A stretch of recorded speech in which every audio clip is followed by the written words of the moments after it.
묵도하심으로 9월 23일 수요일 예배 하나님께 올려드리겠습니다.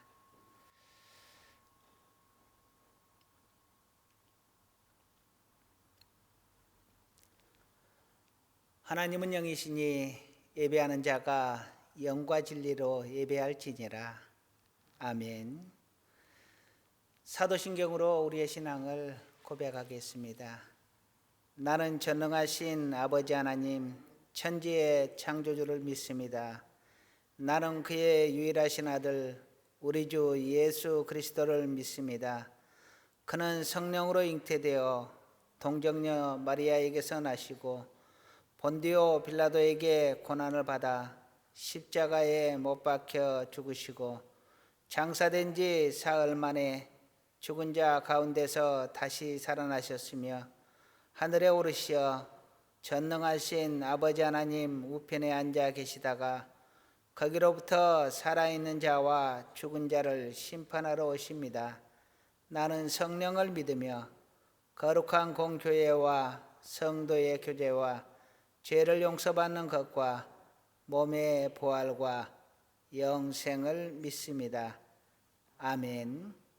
거룩하신 아버지 하나님, 지난 3일 동안도 하나님의 은혜 가운데 지켜주시고 이 시간 하나님 앞에 예배드릴 수 있도록 인도하심에 감사를 드립니다. 늘 우리 하나님과 함께 동행하기를 간절히 원합니다. 우리 하나님의 은혜 가운데 머물기를 간절히 원합니다. 세상에서 분주한 마음 이 시간 다 내려놓고 우리 하나님 앞에 전심으로 나아갈 수 있게 하여 주시옵소서. 예배의 시종을 우리 하나님께서 함께 하시고 악한 것을 틈타지 못하도록 지켜 주옵소서. 예수님의 거룩하신 이름으로 기도드립니다. 아멘. 오늘 하나님께서 주시는 말씀 보시겠습니다. 사무엘하 15장 1절에서 6절까지입니다. 사무엘하 15장 1절에서 6절 말씀입니다.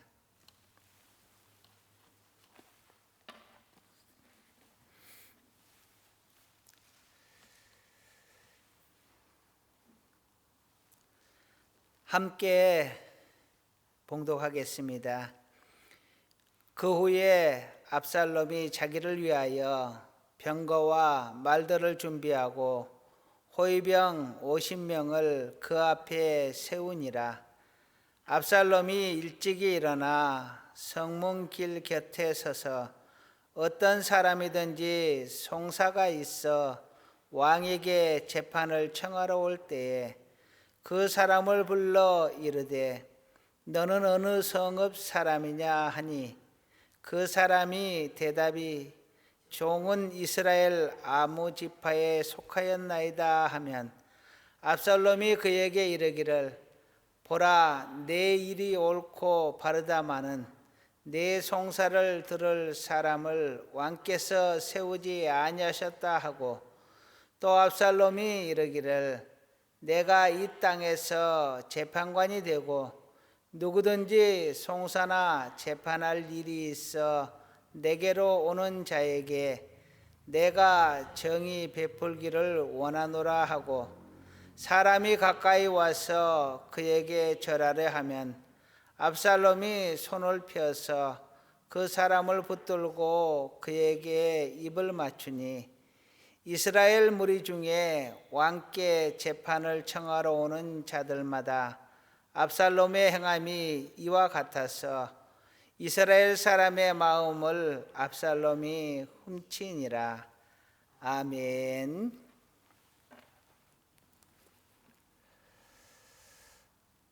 사람이 사는 것은 무엇이든지 선택의 연속입니다. 인생은 선택의 연속이라고 할 수가 있는데요. 학교를 선택하고 친구를 선택하고 아내와 남편을 선택하고 직장을 선택하고 오늘 하루 무엇을 먹을 건가를 선택하고 모든 것이 선택입니다. 무언가 하나를 선택한다 하는 것은 내가 하나를 갖는 것을 의미합니다. 그런데 반대로 생각을 해보면 내가 무언가를 선택한다 하는 것은 그 선택한 것 말고 나머지는 버리는 것입니다. 내가 공무원 되기를 선택하였다. 그러면 다른 직장 갖기를 포기하는 것입니다. 내가 한 여인을 아내로 맡기로 선택을 하였다라고 하면 다른 여인들은 포기를 하는 것입니다. 우리는 갖는 데에만 의미를 갖지만 그 이면에는 버리는 것이 더 많습니다. 하나를 선택하면 그 나머지 것들을 다 버려야 하기 때문에 선택은 갖는 것이 아니라 버리고 포기하는 것입니다. 그런데 사람이 선택할 수 없는 것도 있습니다. 생각해 보세요. 여러분은 부모를 선택하여 태어났습니까? 아니죠. 그래서 부모와 자식 간의 관계는 천륜이라고 합니다. 하늘이 맺어준 인연. 기독교식으로 해석을 하면 하나님이 정해준 인연이라는 것입니다. 우리가 정한 것이 아니라 하나님께서 정한 것입니다. 하나님이 성도를 불러 세우는 것은 성도를 불러 하나님의 백성 삼으시고 천국 백성 삼으시는 것, 그것도 우리에게 선택권이 있는 것이 아니라 하나님의 주권이다, 하나님의 선물이다라고 말을 합니다. 그래서 성경은 내가 너를 지명하여 불렀나니 너는 내 것이다 라고 말을 합니다. 하나님께서 불러서 우리를 세우셨고 하나님께서 정하여 우리와 연을 맺게 된 것입니다. 따라서 우리가 부모를 만나는 것도 천륜이라고 한다면 우리가 신앙생활을 하는 것도 천륜이라고 할 수 있습니다. 이렇게 우리는 하나님께 선택받은 사람들입니다. 하나님은 당신의 사람들을 선택하셔서 일을 하셨고 하나님과의 관계를 맺었습니다. 아브라함을 선택하셔서 믿음의 아버지 삼으셨고 온 백성을 구원할 믿음의 조상으로 세우셨습니다. 모세를 하나님께서 선택하셔서 이스라엘 민족의 지도자로, 출애굽의 지도자로 세우셨습니다. 다윗을 하나님께서 선택하셔서 이스라엘의 왕으로 세우셨고 하나님께서 그를 통하여 일하셨습니다. 솔로몬을 하나님께서 선택하셔서 그를 통하여 성전을 지으셨고 그리고 하나님의 이름을 높이셨습니다. 많은 선지자들을 세워서 하나님의 뜻을 전하고 하나님의 일을 대신하도록 정하셨습니다. 그렇다면 이 선지자들뿐만 아니라 우리도 하나님께 선택받아서 하나님의 자녀가 되었고 하나님의 백성이 되었습니다. 우리는 선택받은 사람들입니다. 그래서 우리를 성도라, 거룩한 백성이라 부르게 됩니다. 하나님은 그럼에도 불구하고 하나님은 사람에게 선택권을 주셨습니다. 선택할 수 있는 권리, 선택할 수 있는 의지, 선택할 수 있는 지혜를 주셨습니다. 이것을 우리는 자유의지라고 표현을 합니다. 자유롭게 결정을 할 수 있는 권리를 하나님이 우리에게 주셨다라는 것입니다. 그래서 우리는 자기 결정권이라고도 말을 하는데 내가 결정할 수 있는 권리가 있다라고 말을 합니다. 이렇게 하나님께서는 우리에게 선택권을 주셨습니다. 이것은 하나님의 우리에게 베푸신 큰 사랑이요, 은혜요, 축복인 것입니다. 하나님은 언약의 하나님이라고 말씀을 합니다. 언약을 맺으려면 상대방이 있어야 하죠. 하나님께서 사람을 택하여서 그 사람과 약속을 맺으시고 그 약속을 이루어 가십니다. 이것이 바로 하나님의 일하는 방식이요, 하나님의 일하는 속성입니다. 그래서 하나님을 언약의 하나님, 약속의 하나님이라고 합니다. 그런데 하나님이 우리에게 약속을 주실 때 내가 이것을 하면 내가 이것을 주겠노라 라고 하는, 어떻게 말하면 give and take 식으로 우리에게 선택권을 주면서 내가 지켜 행하면 내가 너에게 복을 주겠다 라고 약속을 하십니다. 그 말은 우리에게도 하나님께서 선택권을 주셨다라는 것입니다. 그래서 주 예수를 믿으라, 그리하면 너와 내 집이 구원을 얻으리라 라고 말을 합니다. 하나님이 세상을 이처럼 사랑하사 독생자를 주셨으니 이는 그를 믿는 자마다 멸망하지 않고 영생을 얻게 하려 하심이라 라고 말을 합니다. 주 예수를 믿으라고 이야기를 합니다. 예수를 믿는 자마다 구원을 하겠다라고 말을 합니다. 다시 말하면 믿음은 우리의 선택에 포함이 되어 있다라는 것입니다. 그 선택받은 자에게 하나님은 구원을 약속하시고 영생을 약속하시는 것입니다.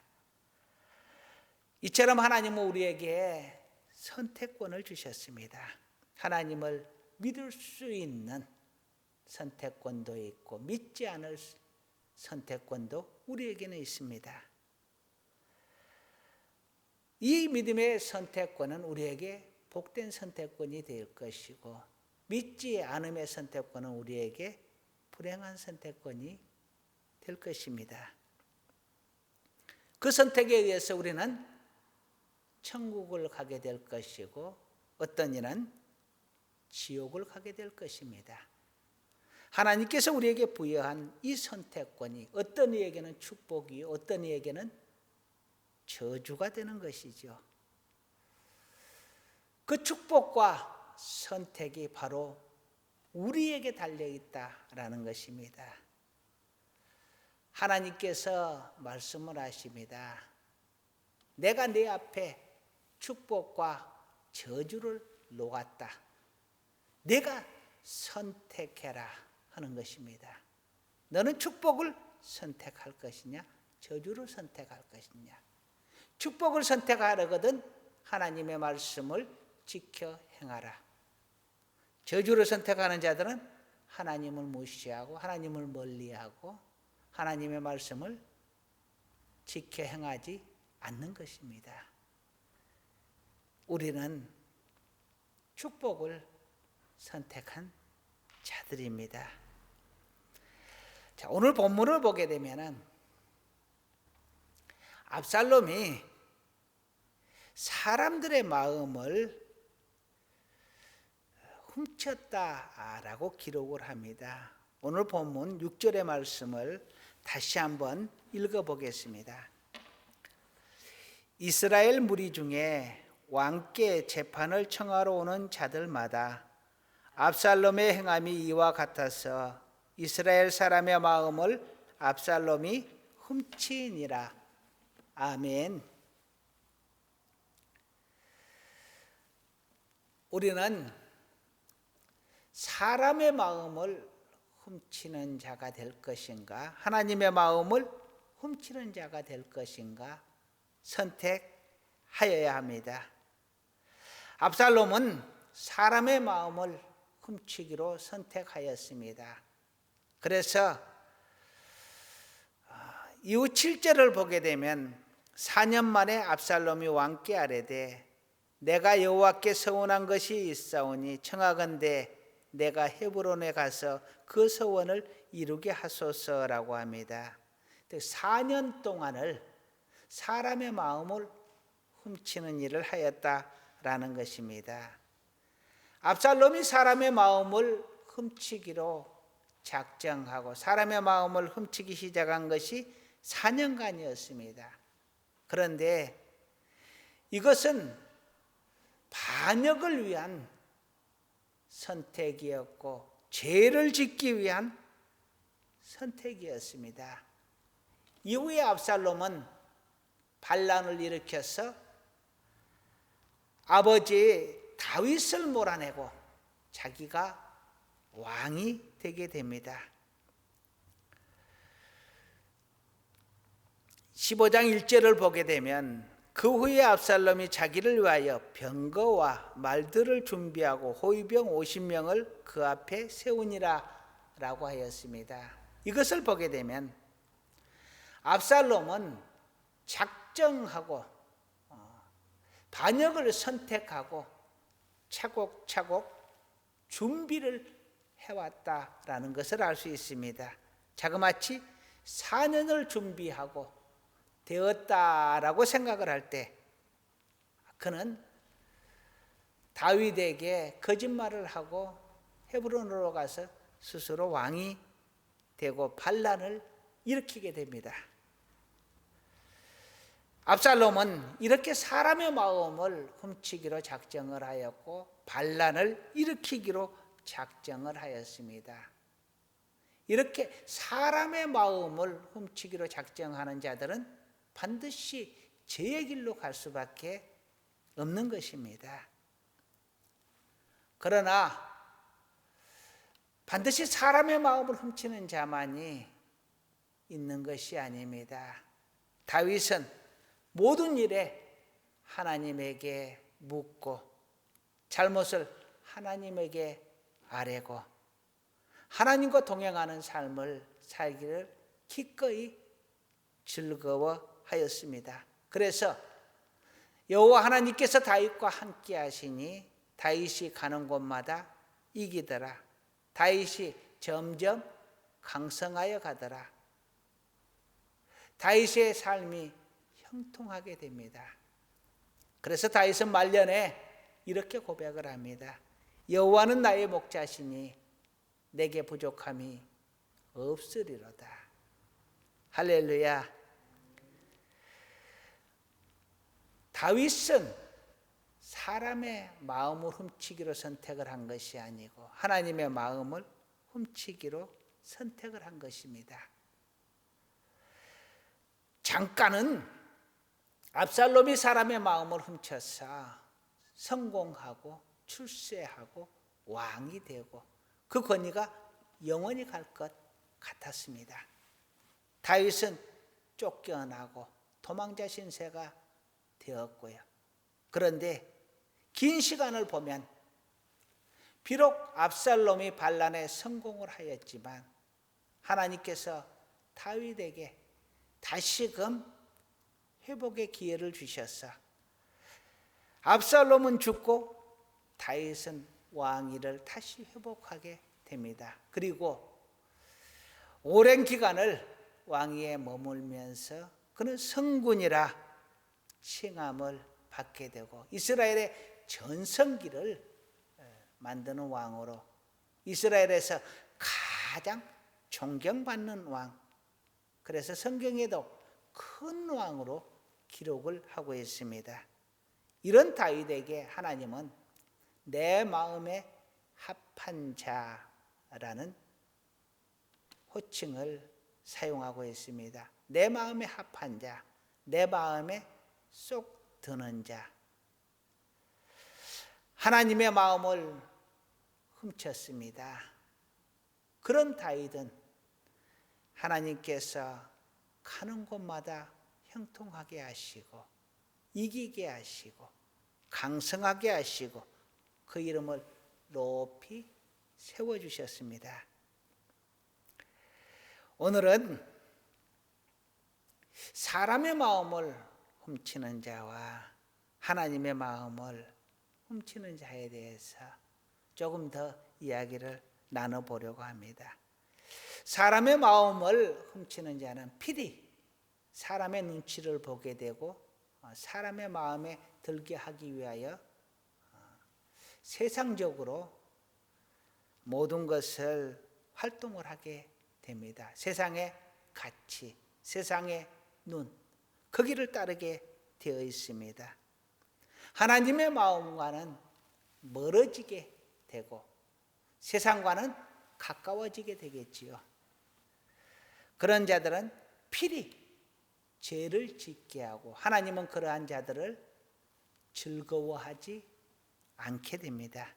그러나 하나님의 마음을 훔치려는 자는 하나님의 법을 따르게 되고 의로운 삶을 살려고 애쓰게 되고 결국 하나님께 사랑을 받게 되고 하나님께 존귀함을 얻게 됩니다. 그런데요, 그러면 하나님 마음만 훔치면 되느냐? 그건 아닌 것 같습니다. 우리는 더불어 살아갑니다. 그런데 하나님 마음에만 합하고 사람 마음에 합하지 않으면 그러면 사람들에게서 인정을 받지 못하게 되고 사랑을 받지 못하게 되고 미움을 사게 되는데요. 그건 또 아닌 것 같습니다. 왜냐하면 예수님께서 제자들에게 너희는 세상의 소금이다. 너희는 세상의 빛이다 하면서 너희의 선한 행실로 사람들이 하나님께 영광을 돌리게 하라 라고 말씀을 합니다. 선한 행실을 통해서 사람들에게 인정받고 사람들이 그를 통해서 하나님께 영광을 돌리게 하라고 말씀하셨습니다. 따라서 오직 하나님의 마음만 훔치는 것이 아니라 사람의 마음도 훔치는 것이 당연하다라는 것입니다. 그래서 우리가 하나님께만 사랑하는 것이 아니고 하나님만 사랑하는 것이 아니고 세상에게 사람에게 그 사랑을 나누어 주도록 말씀합니다. 율법의 핵심은 하나님을 사랑하고 그리고 이웃을 사랑하는 것이라고 했습니다. 하나님만 사랑하는 것이 아니고 하나님의 마음만 훔치는 것이 아니고 이웃을 사랑하고 이웃의 마음도 훔치는 거라는 것입니다. 그러니 하나님에게도 인정을 받고 사람에게도 인정을 받는 것이 당연합니다. 하나님께서 10개의 계명을 우리에게 주셨습니다. 이것을 돌판이라고도 하고 십계명이라고 우리는 부르고 있는데 십계명은 성경에 있는 이름이 아닙니다. 우리가 그렇게 부르는 것이죠. 그 10개의 계명 중에서 하나님 사랑에 대한 계명이 4개의 계명입니다. 나머지 사람과의 관계, 이웃과의 관계를 정의한 그 계명이 6개의 계명입니다. 그렇게 보면 숫자적으로 보면 하나님에 대한 계명보다 이웃사랑에 대한 계명이 더 많습니다. 그만큼 사랑과의 관계가 중요하다라는 이야기입니다. 물론 그 중요도를 따지면 1번에서 4번 계명이 하나님에 대한 계명인데 이것이 맨 앞에 있는 것을 보면 하나님 사랑이 먼저고 그 다음에 이웃 사랑입니다. 그러나 어찌되었건 이웃에 대한 사랑의 계명을 우리에게 주셨고 그 율법의 계명 중에서도 6개를 우리에게 사랑의 계명으로 주셨으니 결코 무시할 수 없고 결코 가벼이 생각할 수 없는 것이 바로 이웃사랑입니다. 우리는 그렇게 사람의 마음을 훔치도록 하나님께 명령받은 자들이다 하는 것입니다. 그래서 모든 사람에게 사랑하고 할 수만 있거든 모든 사람과 화평하라 라고 말씀하고 있습니다. 그러니 내 이웃에 내 사랑이 흘러가지 않는, 내 사랑이 머물지 않는 그곳이 있는가 우리는 돌아보고 사람들의 마음을 훔치도록 애쓰는 자 되어야 할 줄로 믿습니다. 할렐루야. 두 번째로는 우리는 하나님의 마음을 훔치는 자가 되어야 합니다. 다윗과 같이, 모세와 같이. 10계명 중에 앞에 4계명이 하나님을 향한 계명입니다. 그러니까 계명 중에 가장 중요한 4개의 계명이 바로 맨 앞에가 나와 있는 것인데요. 그 계명의 내용은 이것입니다. 하나님만 섬겨라. 하나님의 이름을 거짓되거나 욕되게 하지 말아라. 하나님을 예배하는 것을 원칙으로 해라. 이 하나님의 마음을 훔치는 계명입니다. 어떻게 하면 하나님의 마음에 쏙 들까? 어떻게 하면 하나님의 이름을 높일까? 이것을 우리에게 말씀해 주는 계명입니다. 이처럼 우리에게 주신 하나님의 계명 중에 가장 중요한 계명을 1, 2, 3, 4 순서대로 놓게 되면 앞에 있는 4개의 계명이 바로 하나님의 마음에 쏙 드는 방법, 하나님을 높이는 방법, 다시 말하면 하나님의 마음을 훔치는 방법을 말씀하고 있다는 것입니다. 우리는 당연히 하나님의 마음에 들도록 애쓰고 하나님의 마음을 훔치도록 애쓰는 정말 하나님의 사람이 되어야 할 것입니다. 예수님께서 이제 공생의 기간 중에 예루살렘으로 올라가게 되는데 예수님은 예루살렘에 가면 고난당하고 죽을 것을 제자들에게 이야기합니다. 그런데 제자들은 그것을 원치 않았습니다. 그리고 율법에 대해서 강하게 강조를 하게 되는데요. 그러자 많은 사람들이 예수님을 떠나게 됩니다. 그때 예수님이 제자들에게 이렇게 말합니다. 너희도 가려느냐? 많은 사람들이 예수님을 떠나갔습니다. 그러니까 제자들에게도 그렇게 물은 거예요. 그런데 베드로가 용감하게 이야기를 합니다. 영생의 말씀이 죽게 있는데 우리가 어디로 가겠습니까? 베드로는 우리는 주님을 선택하였습니다. 그러니 우리는 가지 않겠습니다. 예수님은 이 베드로의 이 대답이 마음에 쏙 들었을 것입니다. 아마도 이 대답은 예수님의 마음을 훔칠 수 있는 정말 지혜로운 대답이요. 믿음의 대답이었을 것입니다. 솔로몬은 다윗에게 왕권을 받고 나서 자신이 너무 연약함을 잘 알았습니다. 아들의 순서로 보더라도 자신은 너무 밑에 10번째 아들에 속했고, 그리고 자기의 연륜으로 보더라도 너무 어렸고 형들이 위로 줄줄이 있었고, 그래서 자신이 왕위를 계속 이어가는 것에 대해서 자신이 왕위에서 잘할 수 있을까 하는 그런 두려움이 강하게 있었습니다.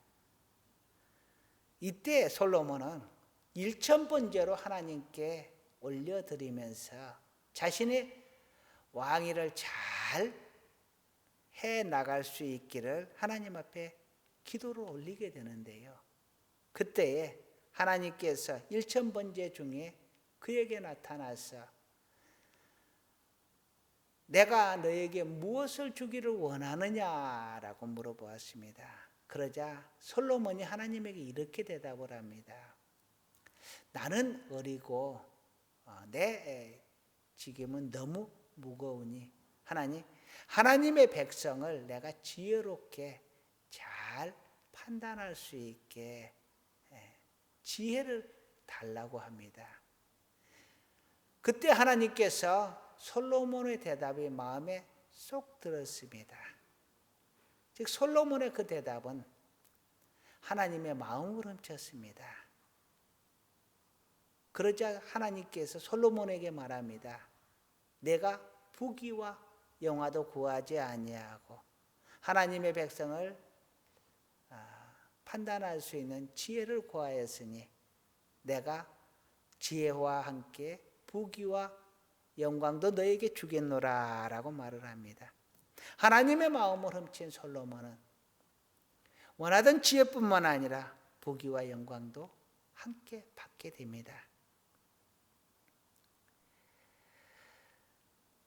다윗은 하나님의 마음에 합한 자라라는 칭함을 받습니다. 그것은 하나님의 마음을 그가 훔쳤기 때문에, 하나님의 마음을 얻었기 때문에 얻을 수 있는 이름 아니겠어요? 이렇게 우리는 하나님의 마음을 훔치는 자, 하나님의 마음을 얻는 자 되어야 합니다. 사람에게 마음을 얻는 것도 중요하지만 무엇보다도 하나님께 마음을 얻는 것이 중요하다라는 것입니다. 압살롬이 사람들의 마음을 훔치는 자라면 우리는 하나님의 마음을 훔치는 자, 하나님의 마음을 얻는 자 반드시 되어야 합니다. 꼭 그렇게 될 수 있기를 주님의 이름으로 축원합니다. 그런데 살다 보면 참 선택하기 어려운 것이 있습니다. 하나님의 마음을 얻는 것이 중요하다고 하는데 또한 사람의 마음을 또 얻어야 된다라고 하는데 이 두 개가 서로 부딪힐 때가 있습니다. 사람의 마음을 얻으려고 하면 하나님께로부터 멀어지게 되고 하나님의 마음을 얻으려고 하면 사람에게서 멀어지게 되고 이러한 상황이 되게 되었을 때 우리는 무엇을 선택할 것이냐? 사울 왕은 블레셋과의 전투에서 사무엘이 제사를 준비하고 기다려라 하는 명령을 내립니다. 그런데 군중들이 웅성거리고 도망가니까 하나님의 말씀보다 그 군중의 마음을 얻기 위하여 자기가 제사를 드리기로 선택을 해버립니다. 그리고 제사를 드렸습니다. 사람의 마음을 얻기 위하여 하나님의 뜻을 저버린 것입니다. 사울 왕은 그러고 다윗이 왕으로 기름 부음 받은 것을 알았습니다. 그런데 자기 욕심을 따라서 계속 왕위에 있고 싶어서 다윗을 하나님께서 지정한 왕 후보자를 죽여버리려고 했습니다. 자기의 뜻을 따라간 겁니다. 사람의 뜻을 선택한 것입니다. 그러면서 하나님의 뜻을 버린 것이죠. 사울 왕을 피하여 다윗은 도망다니기 시작을 하는데요. 도망다니다가 지쳐서 가드 땅으로 도망을 가게 됩니다. 다윗이. 그때의 선지자가 다시 이스라엘 땅으로 넘어오도록 이야기를 합니다. 가드 땅으로 도망가니까 사울 왕이 더 이상 쫓아오지 못하고 안전하였습니다. 그런데 하나님은 다시 이스라엘로 넘어오라고 합니다. 그러면 다시 사울 왕이 죽이려고 쫓아다닐 겁니다. 그럼에도 불구하고 다윗은 사람의 뜻, 자기의 뜻이 아니라 하나님의 뜻을 따라 선택하고 다시 고향으로 돌아오게 됩니다. 사울 왕은 사람의 뜻을 선택하고 자기의 뜻을 선택하였지만 다윗 왕은 하나님의 뜻을 선택하였습니다. 이런 사울 왕에게 하나님은 실망하였고 그를 버리게 되지만 다윗에게는 하나님께서 함께 하시고 하나님께서 그를 세우시고 영화롭게 하셨습니다. 예수님께서도 자신의 마음과 하나님의 뜻이 서로 다를 때에 하나님 앞에 자신의 뜻을 고하지만 나의 뜻대로 마시고 아버지의 뜻대로 하옵소서라고 말을 합니다. 십자가 구원의 시작이 바로 겟세마네 동산에서부터 시작이 되는데 예수님은 이제 곧 자기가 십자가에 달릴 것을 알았습니다. 그래서 하나님 앞에 기도합니다. 아버지여, 할 수만 있거든 이 자를 내게서 지나가게 하옵소서.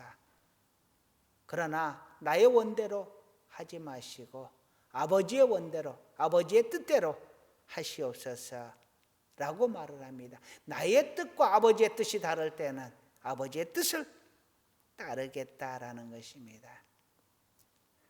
다윗은 자신의 뜻은 가드 땅으로 망명을 가는 것이었습니다. 그러나 하나님의 뜻은 그가 예루살렘 이스라엘에 머무는 것이었습니다. 서로 뜻이 달랐을 때 다윗은 하나님의 뜻을 선택하였습니다. 그러니 하나님의 마음을 훔칠 수 있었고 하나님의 마음을 얻을 수 있었던 것입니다. 베드로는 이렇게 고백을 합니다. 내가 사람을 두려워하랴 하나님을 두려워하랴. 사람의 마음을 얻기 위하여 사람을 두려워하고 사람의 말에 맞게 행동을 하면 하나님을 저버려야 하고 하나님을 선택하면 사람들이 자기를 저버릴 것입니다. 그 선택의 기로에서 하나님을 선택할 것인가 사람을 선택할 것인가, 하나님의 마음에 합한 자가 될 것인가 사람의 마음에 합한 자가 될 것인가, 하나님 마음을 얻을 것인가 사람의 마음을 얻을 것인가. 베드로는 단연코 하나님의 마음을 얻겠노라, 하나님께 합한 자가 되겠노라, 하나님의 뜻을 따르겠노라 선택합니다. 우리의 선택은 과연 어디에 있습니까? 사람의 뜻을, 사람이 보기에 합당한 자로 서기를 원합니까? 아니면 하나님께서 원하시는 자, 하나님의 뜻에 합한 자로 살기를 원합니까? 단연코 하나님의 뜻을 따르는 자, 하나님의 마음에 합한 자, 하나님의 마음을 훔치는 자 될 수 있기를 간절히 소원합니다. 하나님은 이렇게 말합니다. 하나님 당신을 가까이 하는 자를 하나님께서도 가까이 하시겠다. 하나님의 말씀을 지켜 행하는 자에게 하나님께서 함께 하시고 축복하시고 영광스럽게 하시겠다. 하나님의 마음을 얻은 자, 그가 축복의 사람이요 그가 영광을 누릴 것이요 그가 천국을 얻을 것이요 그가 구원을 얻고 영생을 얻을 것입니다. 바로 그 이름이 우리의 이름이 될 수 있기를 간절히 축원합니다. 기도하시겠습니다. 하나님, 세상은 우리 앞에 늘 엎드려 세상에 인심을 얻으라, 세상의 진리를 따르라 말합니다. 그러나 우리는 하나님의 뜻을 따르기를 원합니다. 세상 속에서 선을 행하며 하나님의 뜻을 행하며 살지만 무엇보다 하나님 마음에 쏙 드는 자 되기를 간절히 원합니다. 그런데 우리의 육신이, 우리의 영혼이 연약하여 심히 많이도 흔들리며 살아갑니다. 하나님이여, 우리에게 강한 심령을 주셔서 하나님의 말씀이 내 안에서 이루어지고 하나님의 말씀이 나의 표대가 될 수 있게 하여 주옵소서. 오직 하나님을 따르며 하나님의 마음을 얻고 하나님의 마음을 훔쳐서 진실한 하나님의 사람, 하나님의 백성, 하나님의 자녀, 구원의 백성 될 수 있게 하여 주시옵소서. 우리의 연약함을 우리 주의 성령님 도와주옵소서. 예수님의 이름으로 기도드립니다. 아멘. 찬송가 438장 찬양하시겠습니다. 438장 1절 3절 찬양합니다. 내 영혼이 은총 입어 중한 죄짐 벗고 보니 슬픔 많은 이 세상도 천국으로 화하도다. 할렐루야 찬양하세. 내 모든 죄 사함받고 주 예수와 동행하니 그 어디나 하늘나라 높은 산이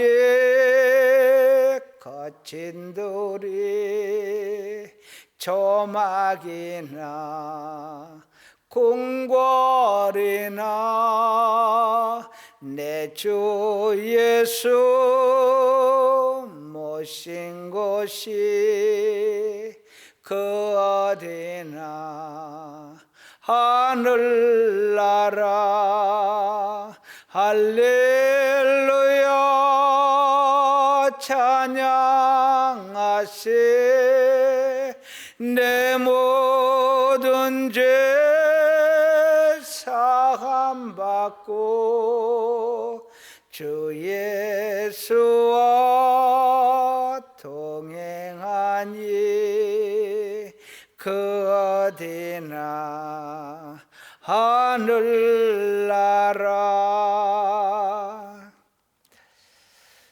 교회 소식 전하겠습니다. 코로나19로 인하여 주일 예배만 대면 예배를 드리고 나머지 수요일 예배는 영상으로 올려드립니다. 그리고 새벽 기도회, 금요 기도회, 그리고 구역 예배 등등 교회의 각종 기도회와 예배 그리고 모임들은 당분간 보류하겠습니다.